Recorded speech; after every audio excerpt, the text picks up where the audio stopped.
Okay, Yes, well, Sandy. I think we are at 1 o'clock, so let's go in. This is the second of the Senior Adult Ministry Zoom presentations today. You kidding? We had the first one just a week ago, and we are fortunate today to have Jennifer McGuire with us. And Jennifer has been serving as our parish nurse. She began with her RN degree and her master's degree in nursing from Vanderbilt. She was with the Providence Healthcare System in Oregon and then was supporting private practice in Lebanon.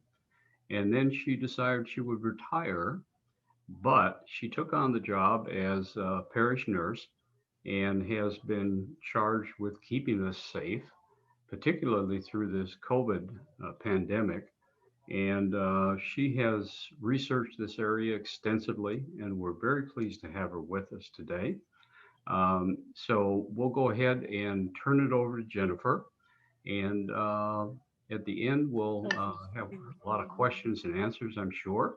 So, Jennifer, why don't you take it away?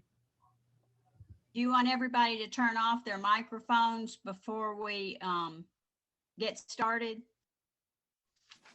I just want to say, David, that is one beautiful cat you have.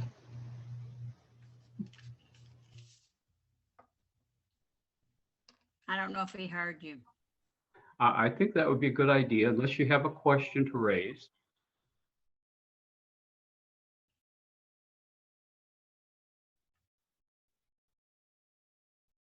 Hank, we can't hear you right now for some reason. You're cutting in and out.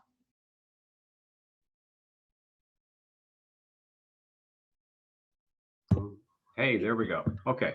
I was proactive. I muted my mic before I should have. Anyway, so if you keep your mics muted, and unless you have questions, and that'll cut down some of the background noise, and you won't hear my dogs barking. Jennifer, take it away. Okay. Glad to be here with you all today. I think everybody pretty well knows me and I know you. So we'll get started. First of all, I want to give you some definitions that you probably hear, but you may not exactly know what they mean. And as we do our talk, you may hear me mention these terms, and then you'll know what they mean.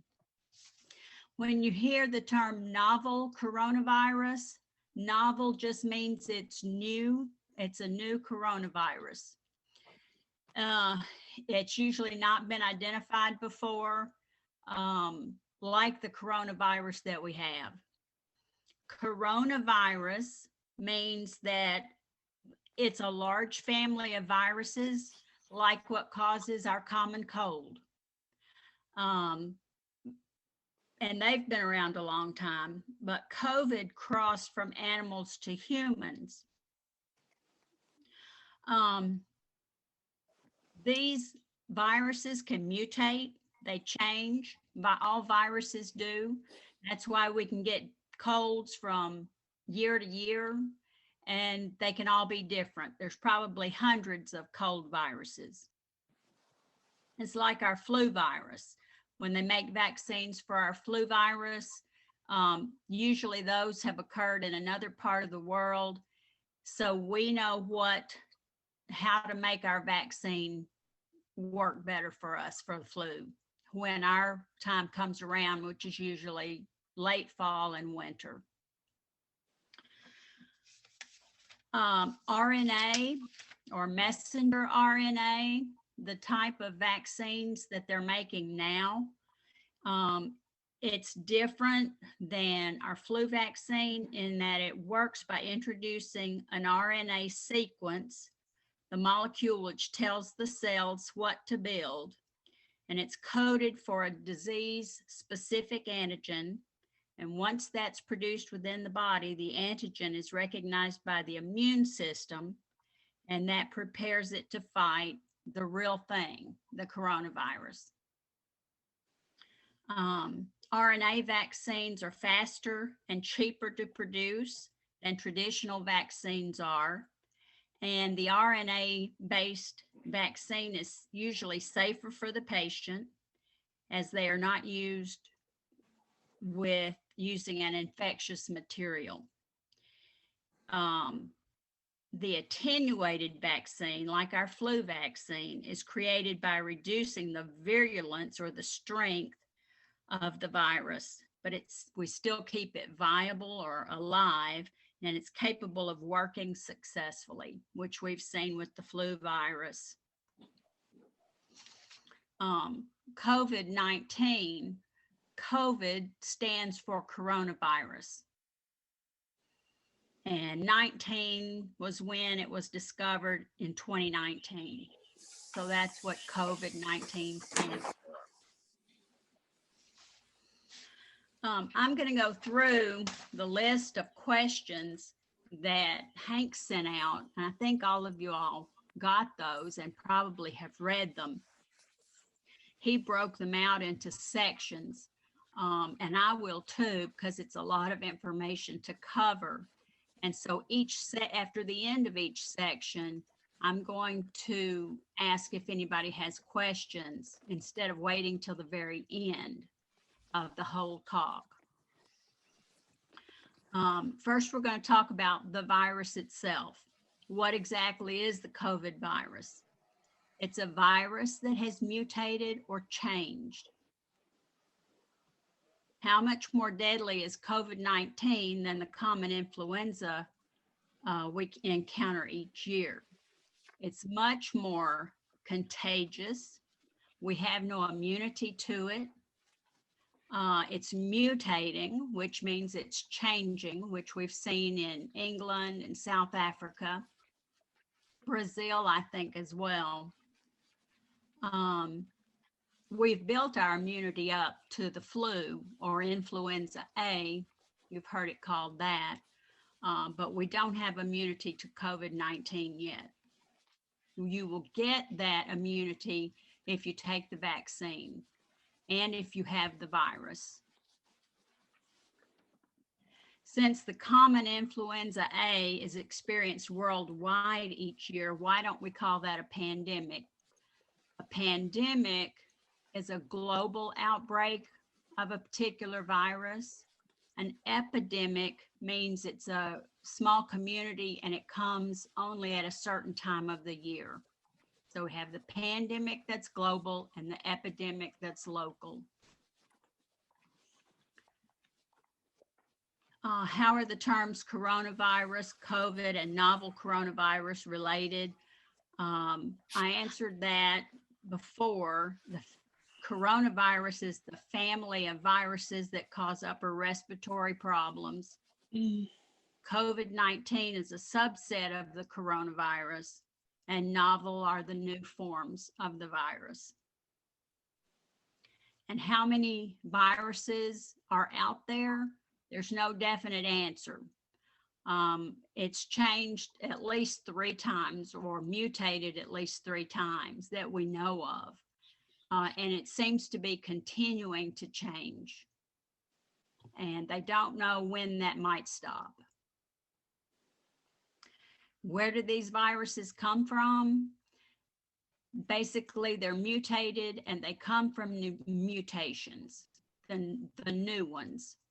They just mutate. That's what viruses do. They change. If they come from animals, how do they jump to humans? Human contact with animals can cause these viruses to jump from the animals to humans. It mutates or changes. It's difficult to predict. Sometimes they are found when you have what they call a wet environment. In Japan or in China, where they think this may have begun, they had their meat markets where they butcher their meat, and there were bats in the area, and that's where they think it came from, was that it mutated from the bats to humans. How often do these viruses mutate? They're mutating all the time. And should we be concerned about this new highly transmissible variant that we've heard about? Absolutely. They found it's much more contagious, and several variants have been identified, as I mentioned before. And how widespread are these viral infections of the recent past, like SARS, HIV, MERS, H1N1, etc., related to COVID that we're fighting today? Those were all mutated from animals to people. That's the end of the section about the virus. Does anybody have any questions specifically about the virus itself?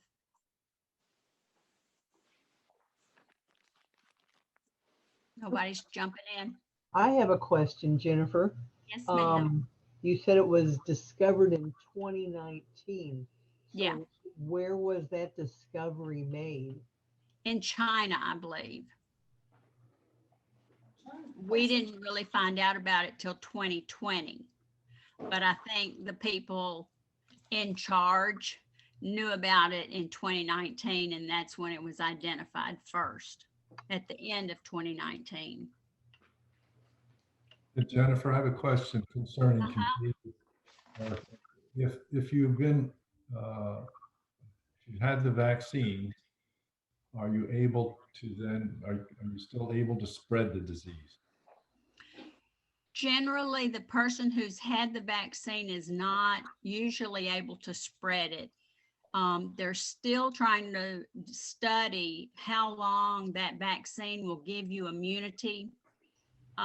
Right now, they're thinking that it could be 90 or more days that you will have immunity from that virus. They're still working on that. They also think that if you've had the virus, you have some immunity to it. However, there are healthy and well people out there who can still spread the virus, even though they don't show symptoms. So you still need to take precautions when you're out in public. Try to stay 6 feet away from people, do your social distancing. Absolutely wear your mask.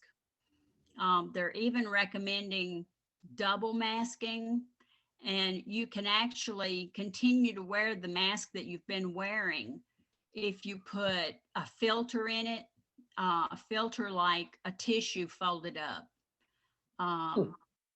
You can do that. You basically don't want to be able to blow out a candle or a match through your mask. So if you try that and you can blow it out, you probably ought to get a different mask. And be sure that it fits tightly along the sides of your face. If it doesn't do that, you should probably try a different mask. Any other questions about that? I have another one. So if someone is non-symptomatic, how long can they be, is it indefinite that they can be non-symptomatic until they get the vaccine? I don't think we know that for sure. I think that's something they're still studying. Because even if you've had the vaccine, they think you can be non-contagious for 90 days or more. And again, they're still studying that aspect of it.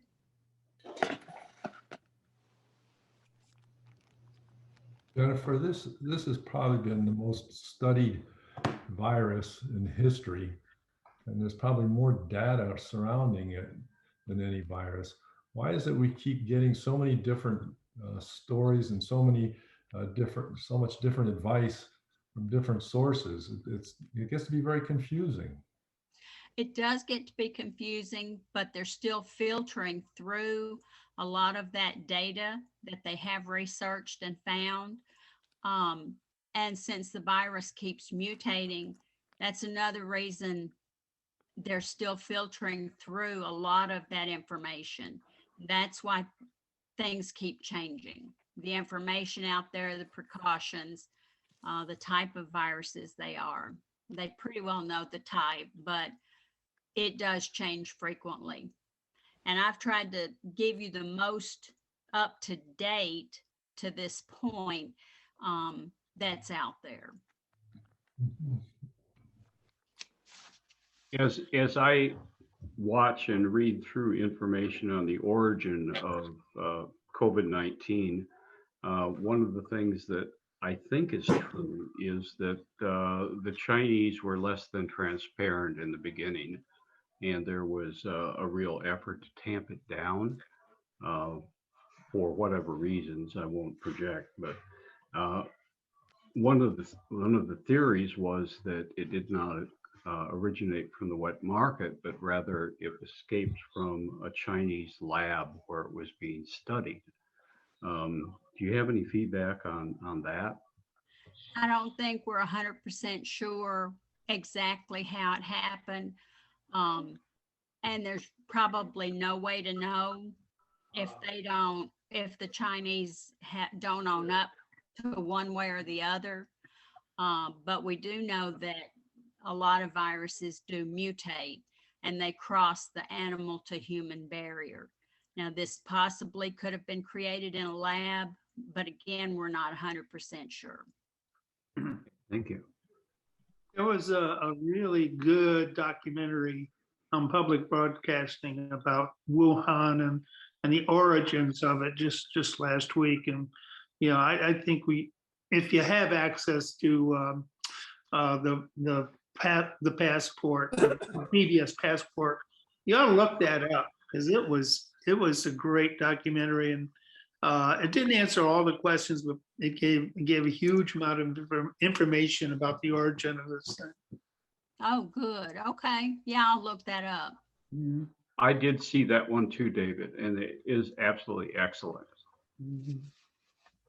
The WHO team, the World Health Organization team that has been in Wuhan, just released a statement saying that it's extremely unlikely that this was a lab escape situation. So far more likely that it's what Jennifer was talking about in terms of a bat to secondary animal to human something. At least that's what the WHO is saying right now. And the Science Times this morning, the New York Times, has a long article on that saying, not too likely it came out of the lab. Okay. Good to know. All right. Well, let's move on. The next section is about keeping safe. Will mask wearing keep me safe from COVID-19? It's one of the things that will help keep us safe, as well as the social distancing, hand washing, and being sure that the mask is a good fit, that it's thick enough where you can still breathe, but you're filtering that virus through.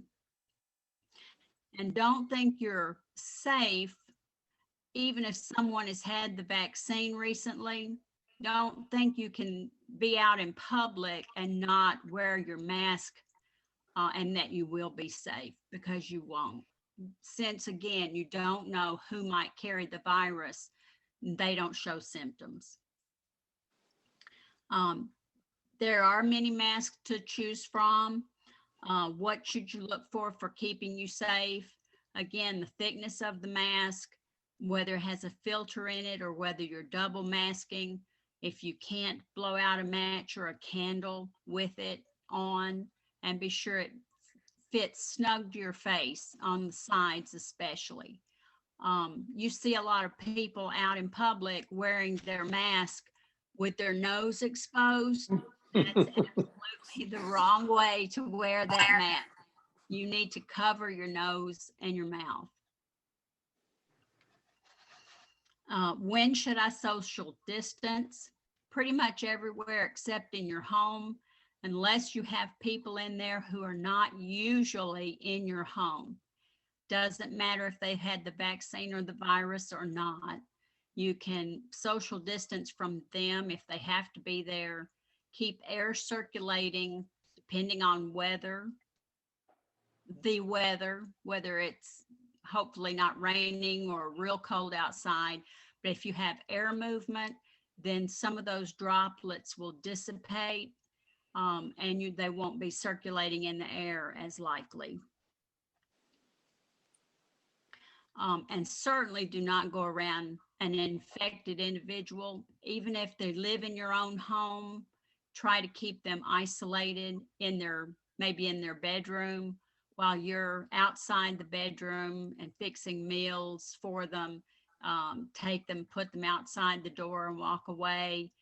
Let them open the door to get their meals and take them in, those kinds of things.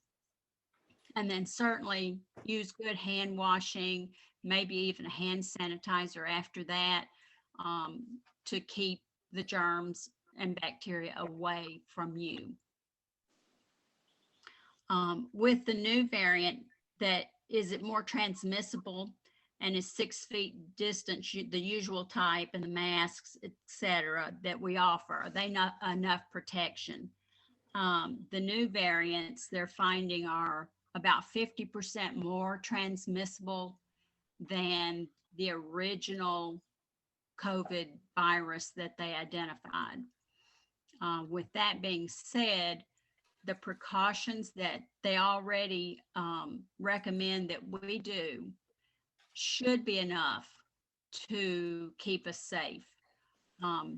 It's important to avoid going out to restaurants, even if they social distance.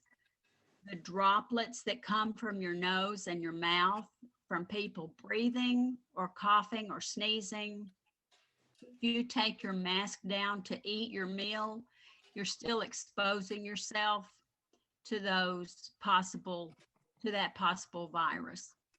So you really should stay home and not go out to eat a meal. You can get your takeout and you can keep your mask on if you go in to pick it up. There are a lot of restaurants who offer curbside, or you can have something delivered to your home, and then you can still wear your mask when you open the door to get your delivery. We haven't talked about herd immunity. That's when about 80% of our population can get the vaccine. Herd immunity is when most people have had the vaccine, that it should be less transmissible to everyone. Right now, we've only had about 2 million people vaccinated, and the last statistic that I read for 2020, we have 331 million people in the US. So if only 2 million have been vaccinated, that's not even a drop in the bucket. So we need to be sure everybody that possibly can get that vaccine.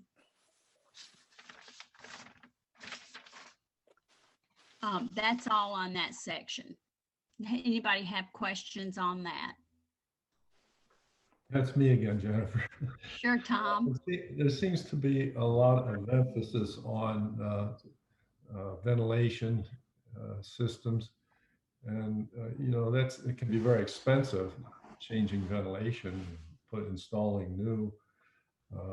I used to live in Nevada, and I know the casinos there would change air, I think completely change air about every 2.5 minutes or something like that. So you could walk in there and people would be smoking and you wouldn't even notice it because their systems were so efficient, but they were very expensive too. Sure. As far as residential, are there any special air filters that you could recommend that would help clean out any virus in the air? I have not read of any recommendation for filters in the home. Mostly the ventilation systems are for schools, maybe restaurants, large areas like a casino. But if you can avoid those, that is one of the best ways to avoid getting the virus, is just to avoid going to those places where a lot of people congregate. When they talk about increasing ventilation, they're talking about schools as well. Um, Are we talking about increasing the rate of air exchange, drawing in more outside air, getting rid of more inside air, or filtering out a virus? I believe it's filtering out the virus to bring it in. And if you have circulation, whether it's sucking it out or bringing in the fresh air, it's moving that air around so that the small droplets that come out of your nose and mouth don't stay in the air and hang around, leaving you to walk through that cloud of droplets that might still be hanging around. Hank, if I could jump in here as somebody who's been a maintenance director for a K through 12 school district. Most schools are designed in the last 50 years have been designed for a minimum of 3 complete air changes an hour. However, the big push towards energy efficiency, starting back in the 70s, cut down the makeup air. Most units are set at a fairly low makeup air position, but can be opened up for more. So some of the adjustments that will need to be made in schools are possible with the equipment that's there. It's just a question of getting people up on the roof to adjust damper positions on the intake air.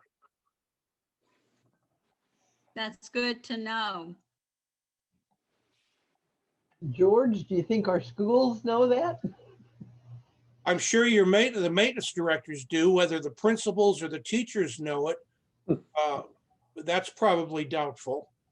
But I guarantee you the maintenance departments know what the makeup air percentages are set at.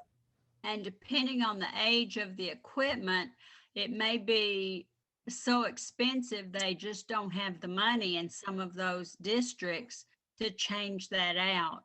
And Well, I think why I a don't lot of schools aren't opening. I don't think you're going to find any school that doesn't have equipment that has some adjustable makeup air. Now, it may not all be identical, Mhm. but that's a part and parcel to the school design and has been for long enough that, I mean, nobody's got 50-year-old HVAC equipment Okay. that lasts that long. Yeah. Well, that's true. That's very true. I have a question. Uh-huh. They say that the new strain is more transmissible. What does that mean exactly? Does it attach to more droplets? I don't understand what more transmissible means. They are saying it's more transmissible, and my next section does talk about that. Okay, let's wait then. Okay. Well, we'll move on. Before you, Jennifer, before you yeah. do, I Yeah. have a problem at our house. Uh-huh. And that is that my wife has been without Cracker Barrel pancakes for close to a year. We are getting our second shot tomorrow up in Mont Mhm. Eagle. At what point can she go to Cracker Barrel for pancakes? It would take a lot of pressure off me if you could answer that question. Well, I'm sorry, but I really can't answer that question for you, Hank. You have to decide what you feel is safest for you. If Cracker Barrel seats social distancing and keeps you 6 feet or more apart, you're still taking a risk when you lower your mask to eat of those droplets possibly being in the air when people not just breathe, but if they sneeze or cough, they may travel a longer distance and they may hang around in the air a little bit longer. So I can't tell you whether you should go or not go. You have to make that decision for yourself and do what's right for you. We will, okay, I but that, personally wouldn't take the chance and do it. well, but that raises the question, if we are both vaccinated and we wait X number of days, I understand like 14 days after the second shot. If that's the condition now, that we should be very concerned about being in that kind of environment. Does that mean we'll ever be able to be in one? Eventually, we will be able to be in one once we've gotten herd immunity. And that means, again, most of the people, 80% or so of the people vaccinated.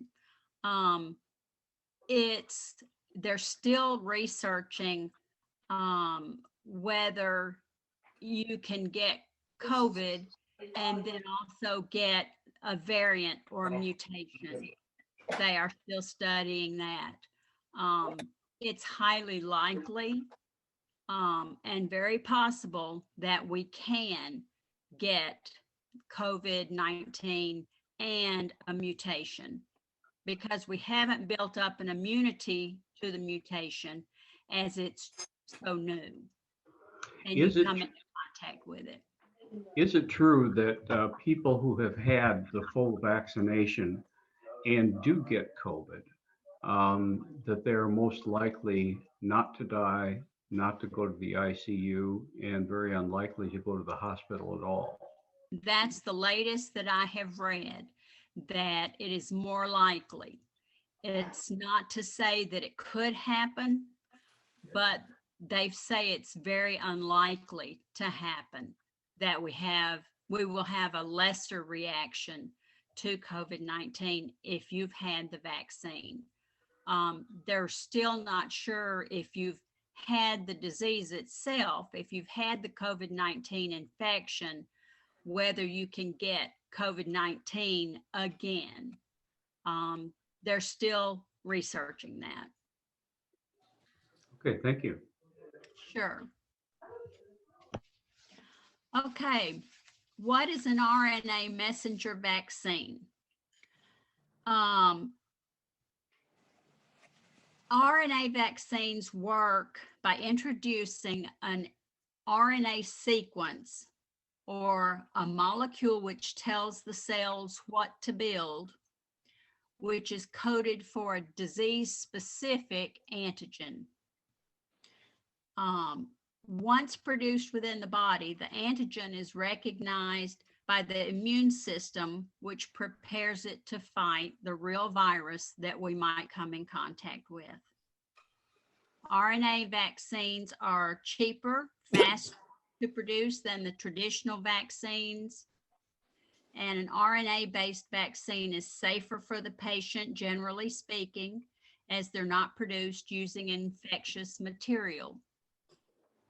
Our flu vaccine, the type of vaccine, the way it's made, we've been using that method for quite a long time.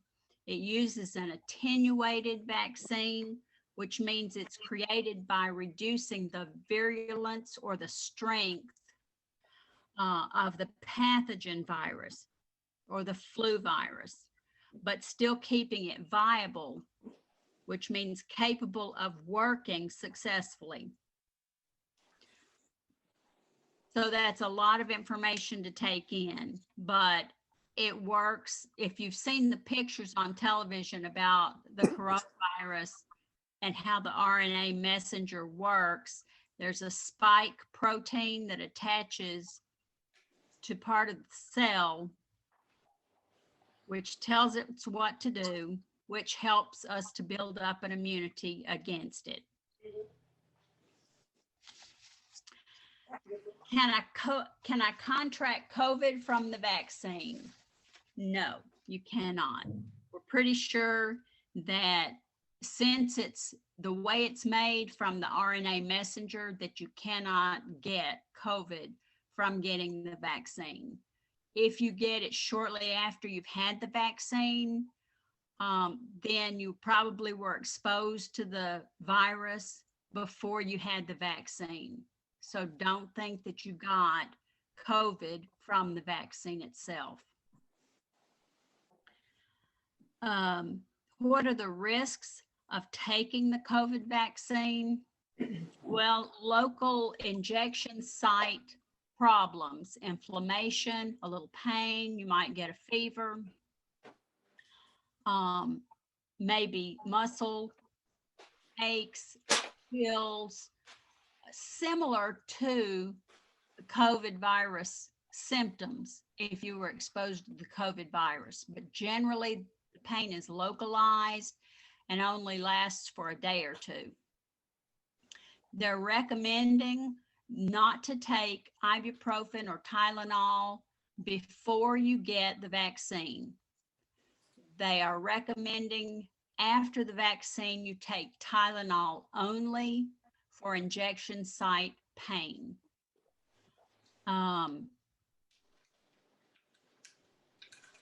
There also is recommendation that for people who are on long-term steroid use for certain disease processes, don't stop taking your steroids unless you talk to your doctor. And I can't give you any other definitive answer on that. Everything I've read just says speak to your doctor, but do not stop that steroid use before talking to your doctor. What using steroids does is it reduces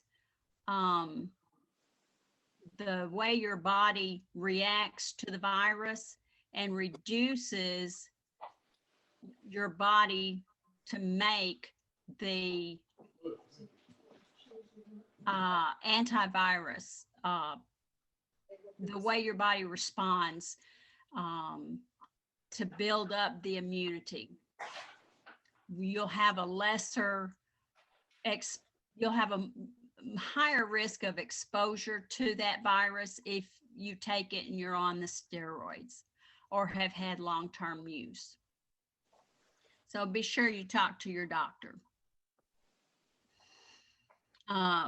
Pre-existing medical conditions that should cause a senior especially to not take the vaccine.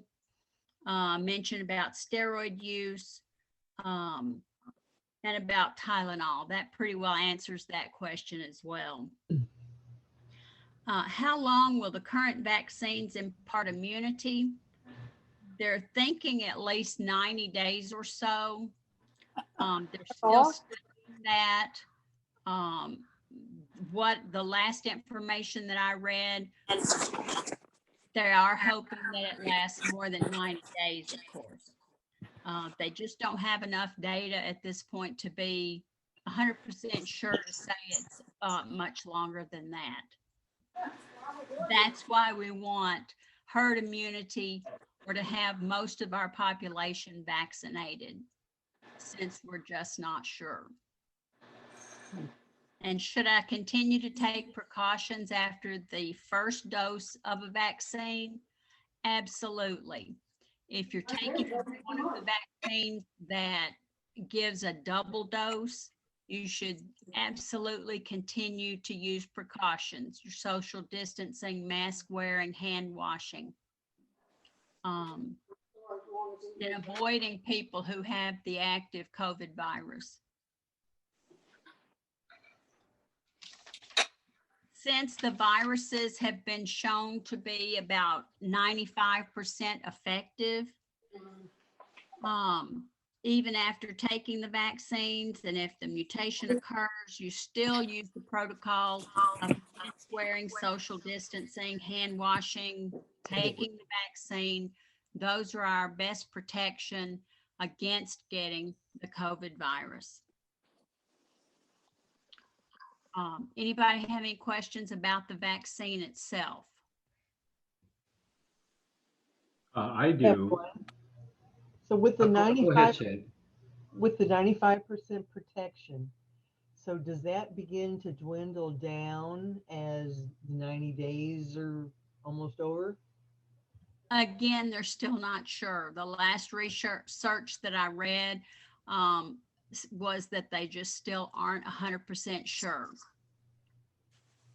Again, that's why we want to have everybody, as much as possible, at least 80% of the population get vaccinated. 4 months. You know, I have a question about reaching herd immunity, reaching that 80%. If we have I guess the figures I've read are vary. Say 30% of the people who don't want to take the vaccine. Can we ever reach herd immunity? I think we probably can, as long as those mutations don't become so severe and so frequent that they can't make vaccines to keep up.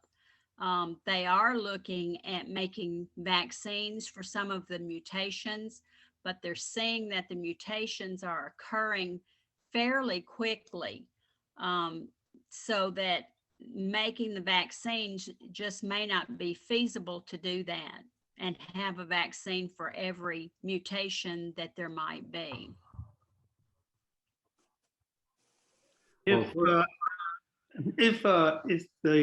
vaccine is only protective for 90 days, are they recommending booster shots after that?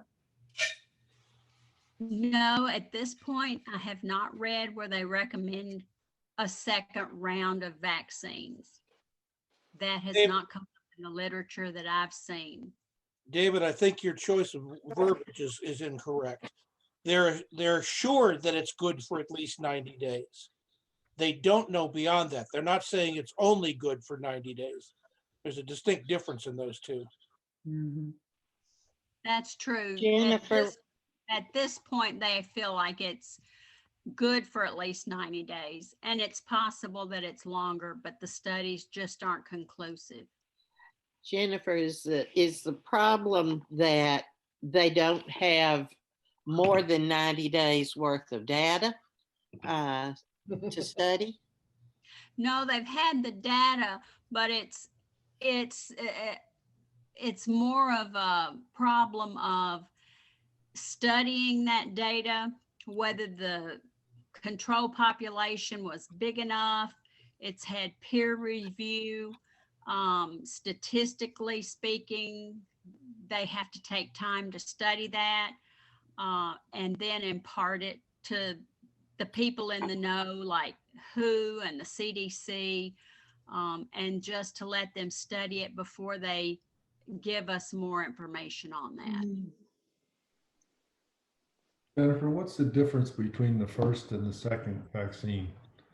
I'll say Moderna or Pfizer. Well, Moderna and AstraZeneca are both the RNA type vaccines.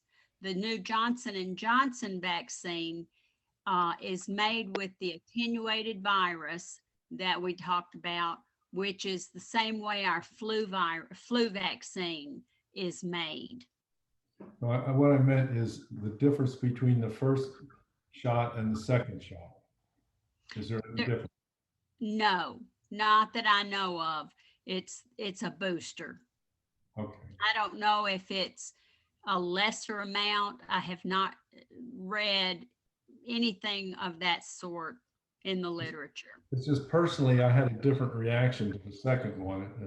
From the first one, I had no reaction at all. The second, it get this fatigue the next day and dizziness. Went away, and I don't know if that's due to the shot, but I've talked to other people who said that they've had that reaction after the first shot. So. Sure. Everybody is a little bit different. Some people may absolutely have no reaction at all. Other people, it makes them fairly ill and they think they have coronavirus itself. But everybody just can have a different reaction. Jennifer, you said that they suggested taking Tylenol after the shot. Yes. If you're not feeling bad, is there a need to take the Tylenol? No, you don't need to take it unless you're having symptoms. I'm curious about problems with the NSAIDs. I take those routinely for my arthritis. What damage or harm or danger is that creating? It will lessen the effectiveness.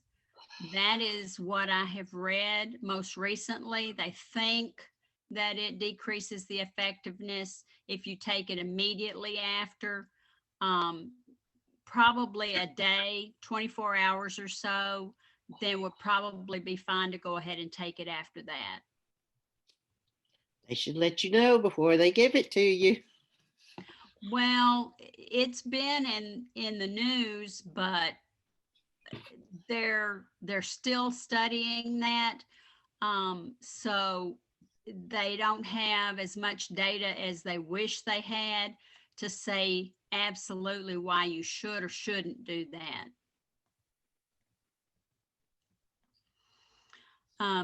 Okay, the future of, Jennifer, oh, before we go on, I have a question about the immune system status that we all Mhm. have. It seems to me that people who have an impaired immune system are more likely to acquire a variety of diseases, and perhaps COVID might be one of them, or the flu might be another one. Mhm. What can you tell us about what we can do to ensure that our immune systems are up to par, and hopefully to be able to ward off not only maybe COVID, but other diseases as well? Right. First, people who are more susceptible to COVID may have cancer, other long-term illnesses like diabetes. They may smoke a lot, which reduces immunity to a lot of diseases. A couple of ways that you can decrease or increase your immunity status. Stop smoking if you smoke. Exercise, maybe try to lose a little weight. Move, keep moving. Don't just stay stationary all day. Even if it's just walking around your house a couple of times today to get up and get moving. I also heard that taking vitamin D can help increase your immunity, as well as L-glutamine, which is basically it's found in bone broth. I heard that information on a webcast that Libby Willis recommended to me, that Web School put this on, and it was Web School alumni who are now doctors and scientists, and that was some of the information that was on there. That was a good webcast to hear. I don't know. You can probably look it up and find it on YouTube.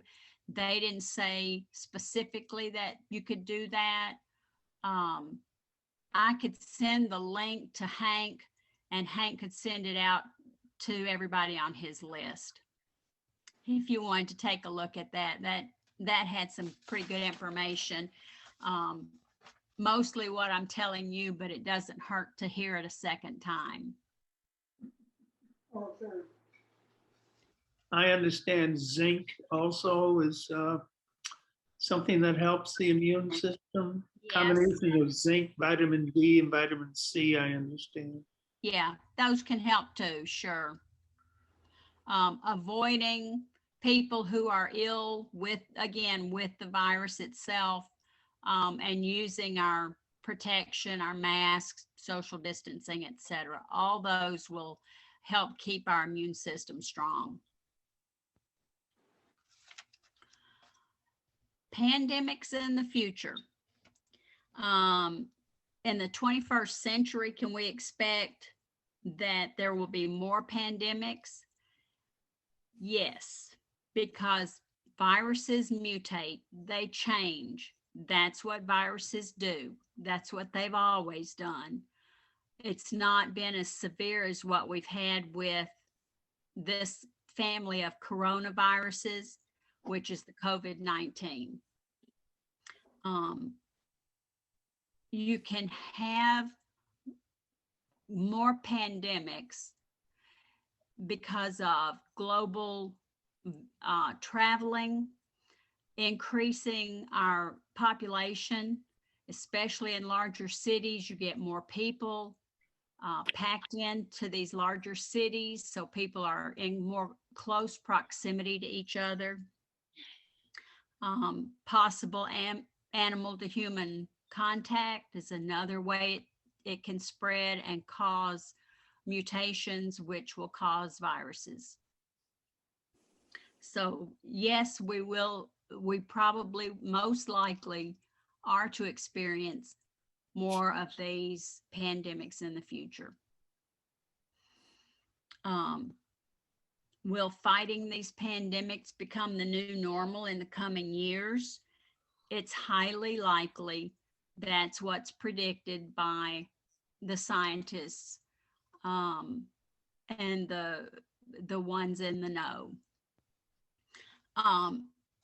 There was a U.S. Agency for International Development that predicts the development of different viruses. This was it was formed under the Bush and Obama administrations, and they looked at prospective and systematic new viruses that started in bats particularly. However, this program was abolished by our most recent administration, or the previous administration, about a year and a half ago. That weakened our foundation of knowledge about spread of viruses and mutation of viruses. The U.S. pandemic response team was weakened. Our foundation of knowledge was weakened because of this. We need to reinstate that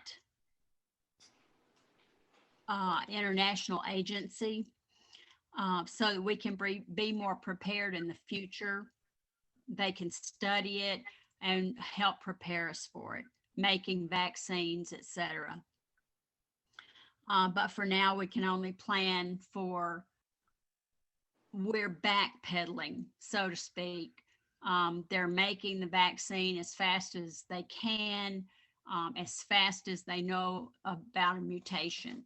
I have not read that they have made any virus or any vaccines for any mutations that they're aware of, except for the COVID-19 that we have now.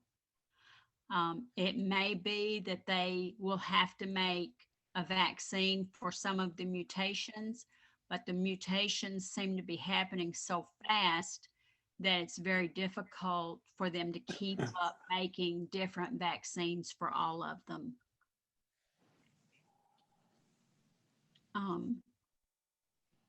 That's really about all I've got to say. Are there any questions about that?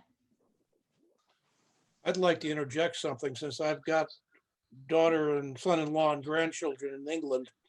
Mm-hmm. The recent news out of UK is that the Moderna vaccine has got enough information studied to suggest that it is effective against the quote UK. The UK strain. Yeah. Yeah, I did read that. I didn't want to advertise that in case they come out again and say, well, we've done more studies. It's been long enough that we've changed our mind about that. So I didn't mention that, but I read that as well. And they're hopeful that it will cover that. If you don't want to wait for 100% certainty, you might as well just go to sleep for 100 years. Well, I don't want to do that, but I don't mind wearing the mask and doing the precautions they've told us to do. I've got a question that's maybe kind of ridiculous, but the question is, why do viruses mutate? And one thing I've read is that they do it to survive. And that kind of raises a question in my mind, a virus having the will somewhere within this tiny little organism that knows about survival and death, and it adjusts itself to survive. What is that? What's going on? That's pretty much true. Viruses just mutate. That's why specifically what we've been aware of for a long time is our flu virus. It mutates on a yearly basis from one season to the next. That's just what viruses do. They mutate. And like you said, to stay alive, basically. Well, I think that's overstating. Viruses mutate. The successful mutations do not survive. So the ones that do survive are the successful mutations. It's not a thought out process, Hank. Thank you, George. I was struggling with that. It's a built-in mechanism to help them struggle against that law of survival of the fittest. Trying to get around it, trying to get past it. Uh-huh. Yes.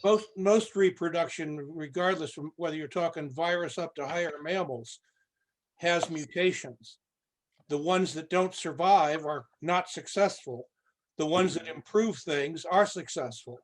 But it's not the church of the COVID-19 virus getting together and saying, we're going to pray to God for successful mutations.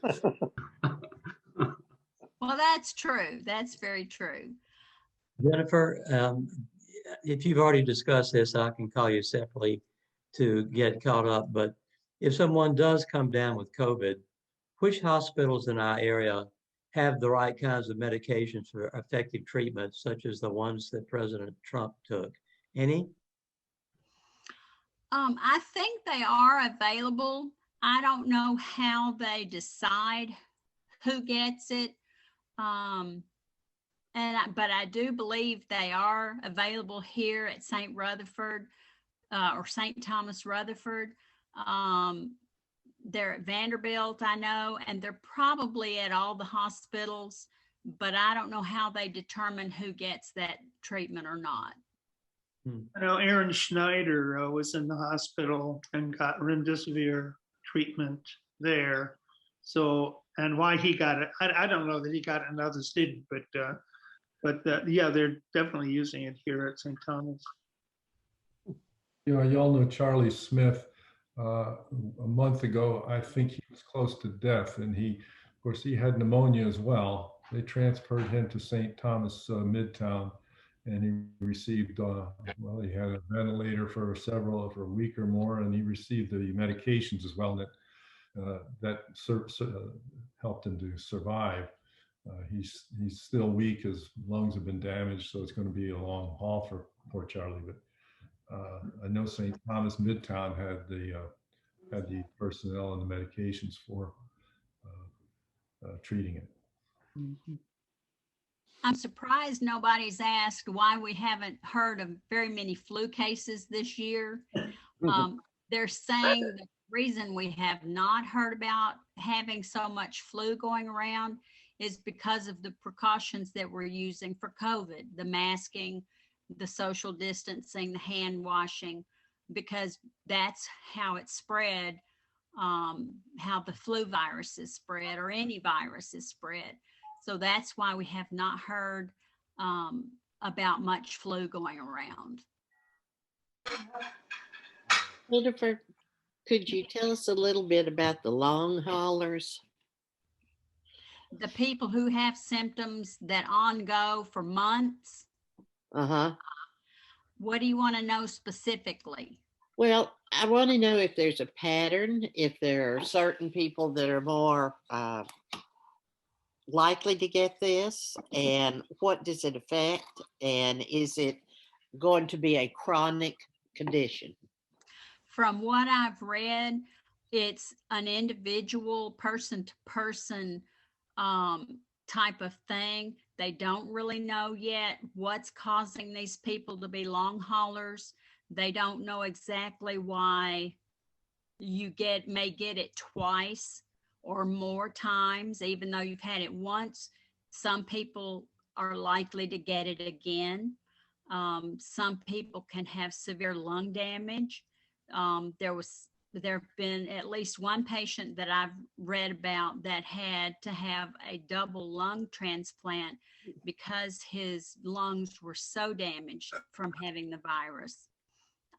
People are having unusual symptoms, recurring headaches, recurring fevers, just lots of different symptoms. And that's what the ones that are being called the long haulers. They still don't have enough data to say who is going to be a long hauler and exactly why that's happening. I think it's just that their immunity does not take effect as well as someone else who may not become the long hauler. Thank you. Jennifer, Yes. how long does that virus last when it's on something? How long does it live on something? Right. I have not read a specific time limit on that. To be safe, they still recommend hand washing or sanitizers. They have not recommended wearing gloves.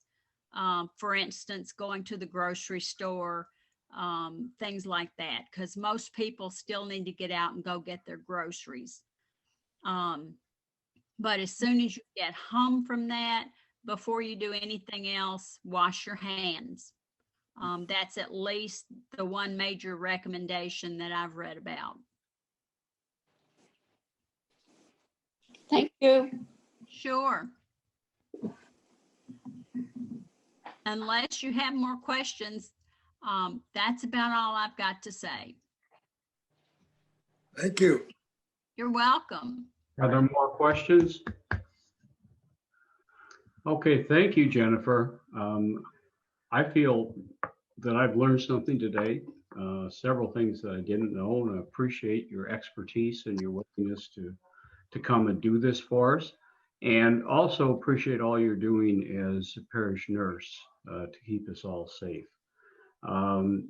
We will be sending out eval sheets to each, we did with the first pandemic presentation. If you would fill those out and return those, would appreciate it. It'll help us to prepare for going on down the road, because in 2021, we will have more presentations from the senior minister. So that's all that I have. And as by tradition, we are going to exit with a prayer. And Michael has agreed to lead us in that. Thank you, Hank. Thank you, Jennifer. Good to see you all. Thank you. Let's pray. O God, our Heavenly Father, you have blessed us and given us stewardship over all the earth. Increase our reverence before the mystery of life and give us new insight into your purposes for the human race and new wisdom and determination in making provision for its future in accordance with your will. Through Jesus Christ our Lord. Amen. Amen. Amen. Good to Thank see you all. Bye, everybody. Thank you, Jennifer. See you again later. You're Thank welcome. you. Bye-bye. Thank you, Jennifer. Bye. Bye-bye.